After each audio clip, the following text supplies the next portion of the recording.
السلام علیکم ورحمۃ اللہ وبرکاتہ۔ میں آپ کا پیارا دوست ہدایت اللہ آپ کی خدمت میں حاضر ہوں۔ تو اگر ہماری ویڈیو آپ کو اچھی لگی تو لائک اور شیئر کر دیں۔ اگر آپ ہمارے چینل پر نئے ہیں تو سبسکرائب کر دیں۔ جسم کا بھی حق ہے۔ نبی کریم صلی اللہ علیہ وسلم نے فرمایا، شب بیداری اور نفل روزہ میں زیادتی کے ممنوعات میں فرمایا کہ تمہارے بدن کا بھی تم پر حق ہے اور تمہاری آنکھ کا بھی تم پر حق ہے۔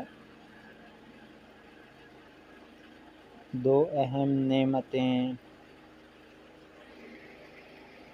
نبی کریم صلی اللہ علیہ وسلم نے فرمایا، دو نعمتیں ایسی ہیں کہ ان کے بارے میں کثرت سے لوگ ٹوٹے میں ہیں، یعنی ان سے کام نہیں لیتے جن سے دینی نفع ہو۔